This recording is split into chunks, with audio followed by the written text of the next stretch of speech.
Hello, cuties. Now we are going to read a new story. Rhinos don't eat pancakes.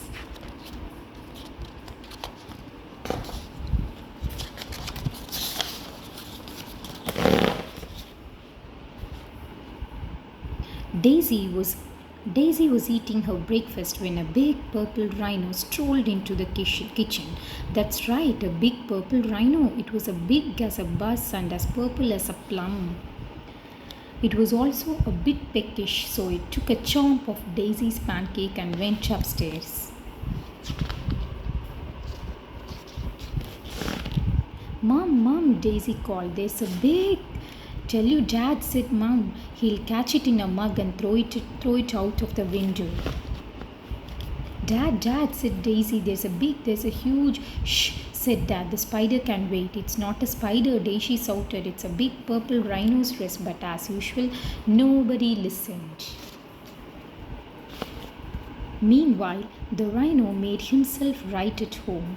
Daisy saw him in the ball and glimpsed him in the garden. She spied him in the bathroom and surprised him on the loo. But every time she tried to tell her parents, they would say, Shh, Daisy, can't you see we're busy? Daisy's parents were busy all week. Soon they became good friends. They played hoopla and made pizza together, and the rhino tickled Daisy until she thought she would burst. But Daisy's parents didn't notice. Who ate all the pancakes? Yelled Dad, looking straight at Daisy. It was the rhino, she said. Rhinos don't eat pancakes, said Dad. This one does, cried Daisy. I saw him in the kitchen. A rhino? Said Mum. In the kitchen? Said Dad. Yes, said Daisy, exactly. Mom and Dad roared with laughter. Whatever next? They hooted. A shark in the toilet? A polar bear in the fridge? There he is, look. Daisy yelled. Come on, Rhino, said Daisy. I have had enough of this. The rhino tickled Daisy with his horn, but she was far too glum to giggle. Mum and Dad never listened, she sighed. They are always a million miles away. The rhino sighed deeply through his big purple nostrils. I'm sorry, Rhino, said Daisy. Your family are a million miles away too, aren't they? The rhino nodded, and a lilac tear rolled down his cheek. Poor rhino. That night, Daisy sat up, thinking of ways to get the rhino back home to his family. He was too heavy for a hot air balloon and too big for Daisy's rubber dinghy. She thought about lending him her bike, but the helmet would never fit. The next morning, Mum and Dad had a surprise. We are taking you to the zoo, said Mum, so you can see your real rhino. What do you think of that? Grinned Dad. Daisy thought it was a stupid idea when there was already a perfectly good rhino sitting on the sofa. But she didn't say no. What was the point? Nobody would listen. At the zoo, Daisy saw yellow giraffes, bright red parrots, orange and black tigers, and green snakes. But she couldn't help thinking about a poor purple rhino. Hurry up, Daisy, said Mum. The rhinos are this way. But what was this? Missing big purple rhino likes pancakes.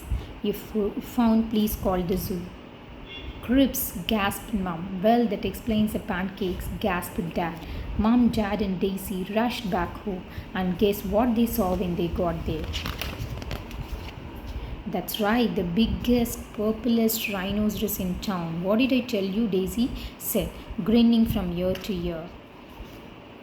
I am phoning the zoo, said Mum. The rhino looked startled.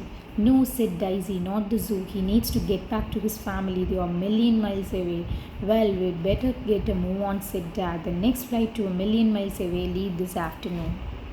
The rhino packed his suitcase while Daisy found his hat. Then they all pushed his big purple bottom into the back of the car. I'll miss you, said Daisy as the rhino boarded the plane. The rhino gave her a big purple hug. He would miss her too. But back at home, Daisy began to feel lonely again. Who would listen to her now? But little did she realize that everything was about to change. Tell us about the rhino, Daisy, said Mom. Yes, said Dad. Tell us the big purple pancake eating rhino. So Daisy told them about the hoopla and the pizza and the tickles, and guess what? They listened and listened until she had completely run out of words. It was brilliant.